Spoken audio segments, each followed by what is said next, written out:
창세기 36장입니다. 35장까지 내용은 이제 야곱이 이제 바단 아람에서 돌아왔고 한 6, 7년 밖에 있다가 이제 아버지가 있는 곳까지 내려와서 자기 아버지도 이제 사망을 하고 이삭도, 그리고 나서 이제 본격적으로 야곱 가문에 대한 이야기를 하기 전에 그 전에 이제 그 행위였던 에서의 가문에 대해서 간략하게 소개를 하고 이제 지나갑니다.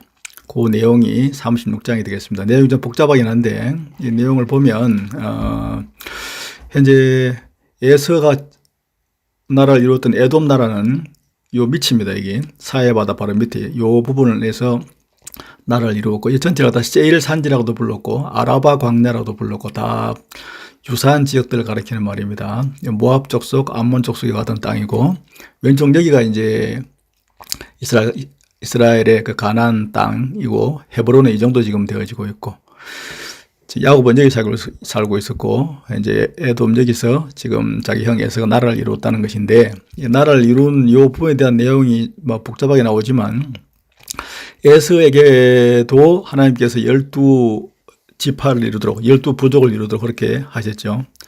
이삭과 이스마엘에게 있어서도, 이스마엘도 아랍 족속의 조상이지만 12부족을 이루겠다고 약속하셨고 그대로 해주셨고, 그 다음에 이삭은 이삭대로 해주시되 이삭의 아들도 쌍둥이 2명이지 않습니까?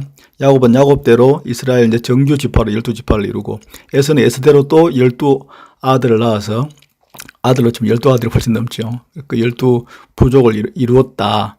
하나님께서 그 모든 그 아브라함 족속의 후손들에게 이렇게 복을 주셨다 하는 내용을 기록합니다.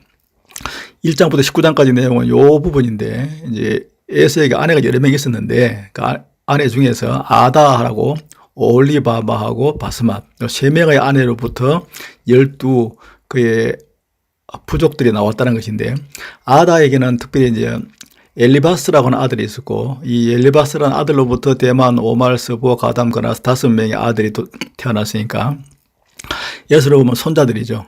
그 다음에 엘리바스에게는 또 첩이 하나 있었는데, 딥나라고 하는 첩을 통해서 나온 족속이 바로 아말렉 족속입니다.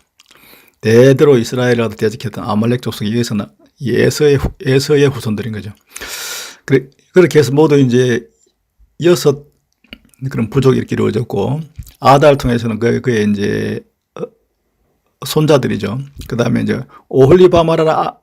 올리바마라고 하는 이 에서의 아내를 통해서는 그의 아들들을 통하여 세 지파를 이루었습니다. 여우스얄람 고라. 바스맛이라고 하는 아내를 통해서는 러우엘이라는 아들을 낳았고, 러우엘이 또 아들을 낳기를 나핫, 세라, 삼마, 미사에서 총 모두 4명.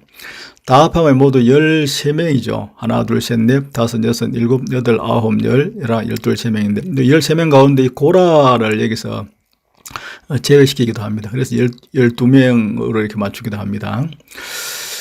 이걸 이제 그렇게 해서 그 12명의 아들들 낳았다 하는 것이고, 그 다음에 36장 20절부터 30절까지 내용은 에스가가 차지하게 살게 된 요 땅에, 이 원래 살고 있었던 요 땅의 그 원주민들이 호리 족속인데, 그 원주민들에 대한 그 계보를 참고적으로 알려주고 있습니다. 호리 족속에 살고 있던 이 땅에 에돔 사람들이 에서의 후손들이 들어가서 그 땅을 차지하고 산 것이죠. 그 호리 족속은 모두 7개의 그런 그 부족으로 이루어져 있었는데, 로단, 소발, 시본, 야나, 디손, 에셀, 디산까지. 딥나는 이렇게 부족으로까지 치지는 않습니다. 그들의 소생들이 이렇게 또 있었다.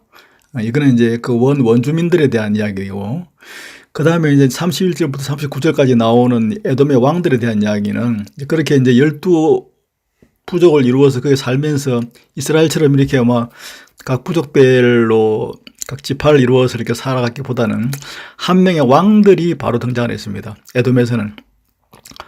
이스라엘에서 왕은 나중에 한참 사사시대 이후에 나오지만, 에돔에서는 왕이 바로 등장을 했는데 그 12아들들 가운데서, 그 지파 부족 가운데서 첫 번째 왕부터 마지막 왕까지 8명의 왕들에 대한 내력을 쭉 이야기를 하고 있는데, 어떤 왕들은 이렇게 성체를 이루고 거기에 성 안에서 견고하게 왕정했고, 어떤 경우는 그렇지 않다, 그런 정도 차이가 있고요. 그 다음에 이제 마지막 부분 36장 끝에 이 40절부터 43절까지는 그 12 에서의 아들들 가운데서도 특별히 이름 났던 11명의 그 후손 족장들에 대해서 소개를 하고 있습니다. 이런 족장들은 그 12부족 가운데서도 특별히 또 이런 왕들과는 달리 특별한 족장들이었다 하는 그런 내용들을 다루고 있습니다. 같이 한번 살펴보도록 하겠습니다. 에서 곧 에돔의 족보는 이러합니다. 에서는 가나안 여자들을 아내로 삼았는데 햇사람 엘론의 딸 아다와 그 다음에 역시 햇사람 아나의 딸인 오홀리바마인데 그녀는 히위 족속 사람 시본의 손녀입니다. 가나안의 원주민입니다. 그리고 이스마엘의 딸 바스마시도 아내로 맞이했는데 그녀는 느바요시의 누이이기도 했습니다. 자, 아다는 에서에게서 엘리바스를 낳아주었고 바스마스는 느웨를 낳았습니다. 두 아들을 통해서 이제 또 많은 아이들이 태어났죠. 오홀리바마는 여우스, 알람, 고라 이 세 명의 아들을 낳았고 이들이 가나안에서 태어난 에서의 아들들입니다.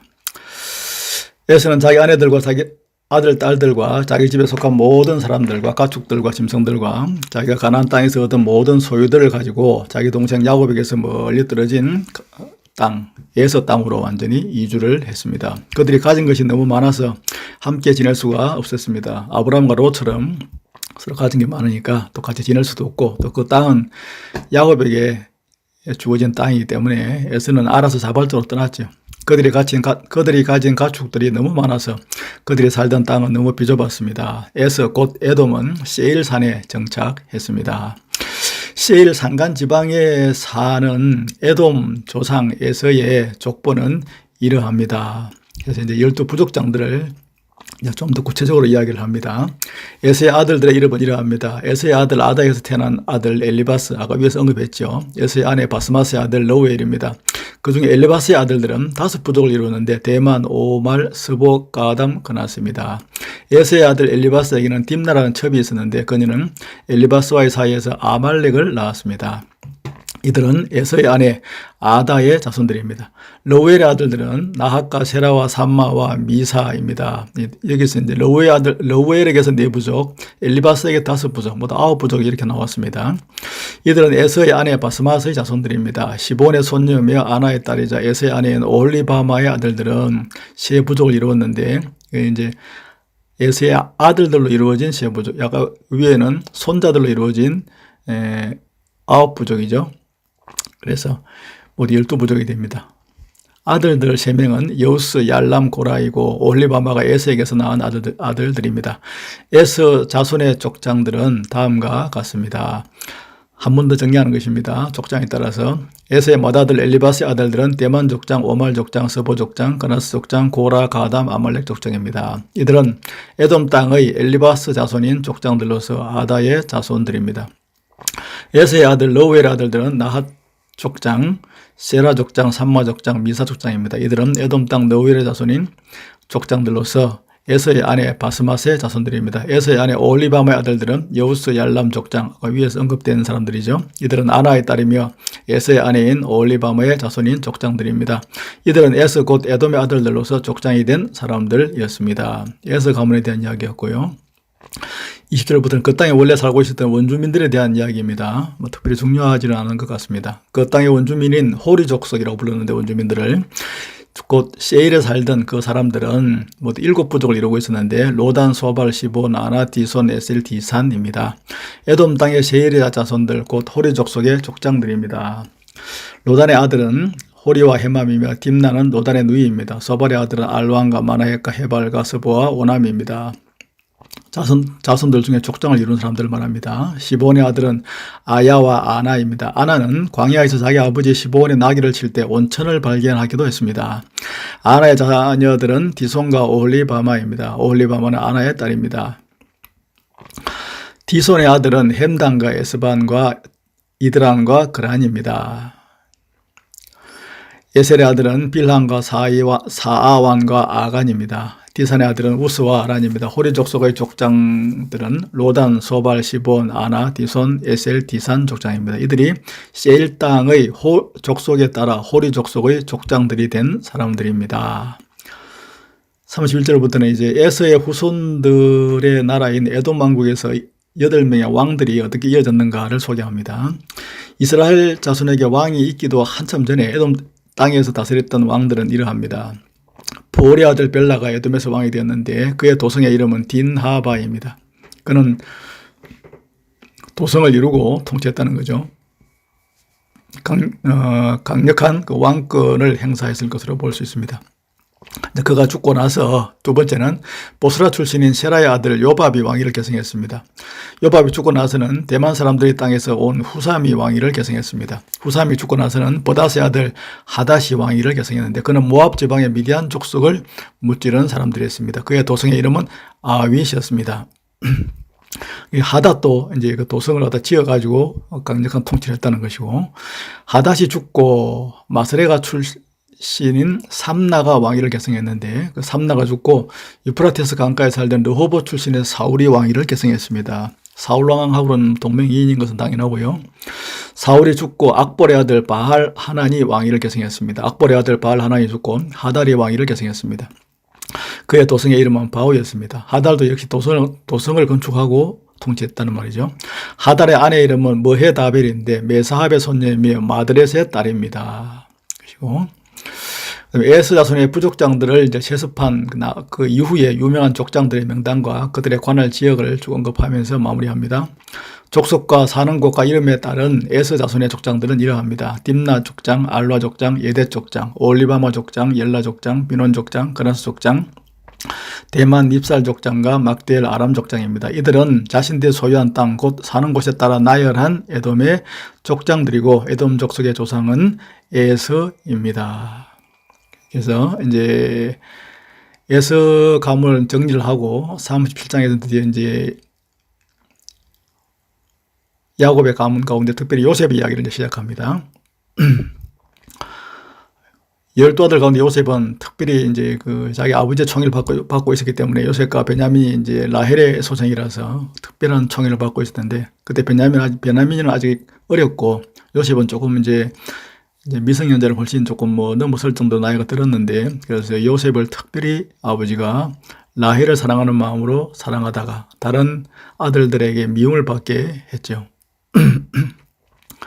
야곱은 자기 아버지가 살았던 가나안 땅에서 살았습니다. 야곱의 가족에 관한 이야기는 다음과 같습니다. 요셉은 17세의 소년이었는데 자기 형들과 함께 양치는 일을 했습니다. 요셉은 자기 아버지의 아내들인 빌하와 실바가 낳은 아들들을 도왔습니다. 요셉은 형들의 잘못을 보면 있는 그대로 자기 아버지에게 전했습니다. 같이 양을 치다가 형들이 조금 태만하거나 게을리해서 양이 어디 없어지거나 또 맹수들에게 이렇게 잡혀가거나 해서 그런 일이 생기면은 가서 일러 바쳤다는 거죠. 이스마엘이 늙은마게 요셉을 얻었기에 다른 아들들보다 그를 더 사랑했습니다. 그래서 그에게 귀한 옷을 지어 입혔습니다. 그의 형들은 아버지가 자기들보다 요셉을 더 사랑하는 것을 보고 요셉을 미워해 그에게 다정한 인사말조차 하지 않았습니다. 한 번은 요셉이 꿈을 꾸고 그것을 그의 형제들에게 말했습니다.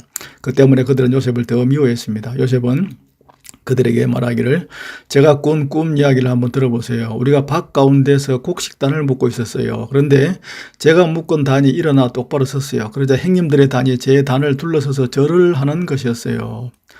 나중에 실제로 이 곡식 때문에 곡식을 구하려고 와서 절을 하죠, 형들이. 딱 그 꿈이 그대로, 꿈도 지금 곡식 꿈으로 이렇게 보여주는 것을 볼 수 있습니다. 형들이 그에게 말하기를, 네가 정말 우리의 왕이 되면 네가 정말 우리를 다스리겠다는 것이냐? 형들은 요셉의 꿈과 그가 한 그 말 때문에 요셉을 더욱더 미워했습니다. 그 후 요셉이 또 꿈을 꾸고 형들에게 말하기를, 요셉은 계속 미움받을 짓만 좀 하고 있죠. 이번에 제가 다시 꿈을 꿨는데 해와 달과 11개의 별들이 제게 절을 했습니다. 요셉은 꿈꾼 대로 이야기했는데 그 듣는 사람들은 매우 불편할 일이죠. 요셉은 형들뿐 아니라 아버지에게도 그 꿈 이야기를 했습니다. 그러자 그의 아버지가 그를 꾸짖으며 말했습니다. 무슨 그런 꿈을 꾸었단 말이냐? 그러면 나와 내 어머니와 내 형들이 정말 내게 와서 땅에 엎드려 내게 절하게 된다는 말이냐? 아버지도 이제 그 꿈 내용에 대해서 좀 불편했던 것이죠. 그의 형들은 요셉을 많이 질투했으나 그의 아버지는 그가 한 말을 마음에 담아두었습니다. 뭔가 이제 마음에 집히는 바가 있는 것이죠. 하나님 하신 약속의 말씀도 있고, 어쩌면 나의 그 믿음의 계보가 요셉에게로 이어지겠구나라는 마음을 먹었는지도 모르겠습니다. 도단이라고 하는 곳은 저기 이스라엘을 보면 중간쯤 있는 곳인데 지금 사는 곳은 헤브론이니까 한참 북쪽입니다. 세겜성 인근인데 요셉의 형들이 세겜에 가서 아버지의 양들을 치고 있었습니다. 이스라엘이 요셉에게 말했습니다. 지금부터 이스라엘은 이제 야곱입니다. 내 형들이 세겜 근처에서 양떼를 먹이고 있지 않느냐. 내가 널 형들에게 보내야 되겠다. 과거 세겜성 사람들을 다 죽여버렸으니까 지금 그의 후손들이 또 지금 뭐 자기 이제 그 형들에게 자기 아들들에게 이제 해코지를 하려는가 싶어서 조금 걱정이 된다 이 말이죠. 요셉이 대답했습니다. 알겠습니다. 다녀오겠습니다. 하죠. 이스라엘이 말하기를 가서 내 형들이 다 잘 있는지 양들은 또 어떤지 보고 돌아와서 내게 알려다오. 야곱이 헤브론 골짜기에서 한 70km 위에 있는 그곳으로 요셉을 떠나보냈습니다. 요셉은 세겜에 도착했습니다. 요셉이 들판에서 이리저리 헤매고 있는 것을 보고 어떤 그곳 사람이 묻기를 대체 누구를 찾고 있는 것이냐. 요셉이 말하기를 제 형들을 찾고 있습니다. 그들이 어디에서 양을 치고 있는지 아시면 좀 알려주십시오. 그러자 그 사람이 말하기를 그들은 여기를 떠났다. 내가 들으니 그들이 도단으로 가자 하더구나. 세겜보다 한 20km 더 올라가야 됩니다. 위로. 요셉이 자기 형들을 쫓아가 도단에 가서 드디어 형들을 만났습니다. 형들은 요셉이 멀리서 오는 것을 보고 아예 만나기도 전에 자기들에게 가까이 다가오기 전에 그를 죽이려고 음모를 꾸몄습니다. 그 형들은 다 배다른 형들이니까 누구 하나 반대할 사람이 없었던 것 같습니다. 그들이 서로 언론했습니다. 저기 꿈쟁이가 온다. 자, 우리가 그를 죽여 이 구덩이들 가운데 하나에 쳐놓고 맹수가 그를 삼켜버렸다고 가서 아버지한테 거짓말하자. 그의 꿈이 과연 어떻게 되는지에 대해 한번 우리가 지켜보자. 꿈대로 되는지 한번 보자. 하고 이제 비아냥거린 것이죠. 큰아들 르우벤이 이 말을 듣고는 그들의 손에서 요셉을 구해낼 생각으로 말하기를 그를 죽이지는 말자. 이게 지금 이제 이쪽이 지금 이제 브엘세바, 헤브론 여기 출발한 겁니다. 베델을 거쳐서 세겜으로 갔고 더 위에 도단까지가 여기서 이제 요셉이 팔려서 애굽으로 내려가게 된 것이죠. 역시 큰아들답게 그래도 뭐 지은 죄는 있지만은 그래도 큰 형답게 이제 이야기합니다. 다시 말하기를 피는 흘리지 말자. 그를 죽이지를 말자. 요셉을 그냥 이 광야의 구덩이에 던져놓고 그의 손을 대지는 말자. 르우벤은 그들의 손에서 요셉을 구해내어 자기 아버지에게로 돌려보낼 그런 작정이었습니다. 요셉이 자기 형제들에게 이르렀을 때 그들이 요셉의 옷, 곧 그가 입은 귀한 옷, 채색 옷이라고 표현하고 있죠. 개정판에서는. 그를 잡아서 빈 구덩이에다 집어 던졌습니다. 그래서 마른 구덩이라서 안에 물이 없었습니다. 있었더라면 큰일 날 뻔했죠. 그들이 앉아서 음식을 먹고 있을 때 눈을 들어 바라보니 이때 요셉이 그 속에서 살려달라고 그렇게 애원했다고 나중에 곡식 받으러 와가지고 이제 자기들끼리 이야기하면서 그때 요셉이 애원할 때 우리가 그 애원을 거절했더니 이런 벌을 받는구나 하고 자기들끼리 이야기하죠. 지금 여기서는 지금 구체적으로 요셉이 어떻게 했는지 행동을 묘사하고 있지는 않습니다. 이스마엘 사람 상인들이 길르앗에서 내려오고 있었습니다. 길르앗은 요단강 동편 북쪽입니다. 그들의 낙타에는 향신료와 향유와 모략이 가득 실려 있었습니다. 이스마엘 상인들은 그것들을 싣고 이집트로 내려가고 있었습니다. 네 번째 아들인 형이었던 유다가 그 형제들에게 말했습니다. 유다가 여기서부터는 이제 지금부터 유다가 굉장히 이제 활동을 이제 많이 하고 유다 덕분에 이제 사실은 뭐 목숨을 건지고 나중에 유다 덕분에 또 이제 만나고 하면서 유다 가운데서 이제 활동을 많이 합니다. 그래서 믿음의 계보는 12아들 가운데 유다 지파로 그렇게 내려갔죠. 유다가 그 형제들에게 말하기를 우리가 우리 동생을 죽이고 그 피를 숨긴다고 얻는 것이 뭐가 있겠는가. 자, 그에게 손대지 말고 그를 이스마엘 사람들에게 팔아버리자. 어쨌든 그는 우리와 살과 피를 나누는 형제가 아니냐. 그러자 다른 형제들도 말을 들었습니다. 이 유다의 한마디가 요셉을 살린 거죠. 미디안의 상인들이 지나갈 때 형들은 요셉을 구덩이에서 끌어내 이스마엘 사람들에게 은 20개를 받고 팔아버렸습니다. 그 당시 노예값이었습니다. 그 이스마엘 사람들이 요셉을 이집트로 데리고 내려갔습니다. 르우벤이 구덩이에서 돌아와 보니 요셉이 없어졌습니다. 르우벤이 없을 때 이런 일이 있었던 거죠. 르우벤은 자기의 옷을 찢었습니다. 르우벤은 자기 동생들에게 돌아와서 말했습니다. 아이가 없어졌구나. 이제 내가 어디로 가야 한단 말이냐. 그들은 염소 새끼를 잡아 죽여 요셉의 옷을 가져다가 그 피를 묻혔습니다.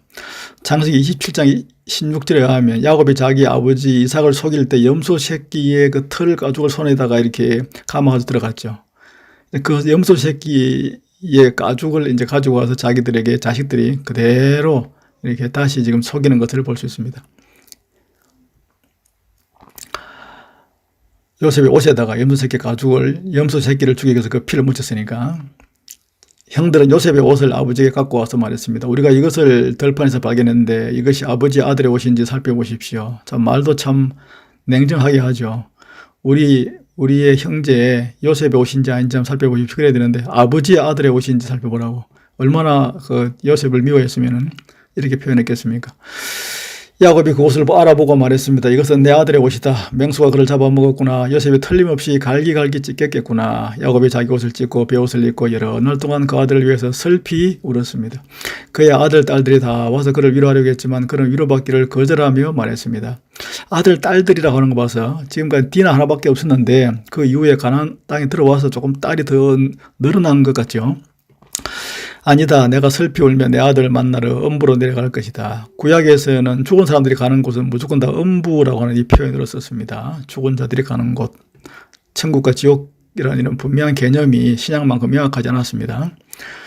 그는 자기 아들을 위해 슬피 울었습니다. 한편 미디안 사람들은 이집트에 가서 요셉을 파라오의 신하인 경호대장 보디발에게 팔았습니다. 드디어 이제 요셉의 파란만장한 인생이 시작되어집니다.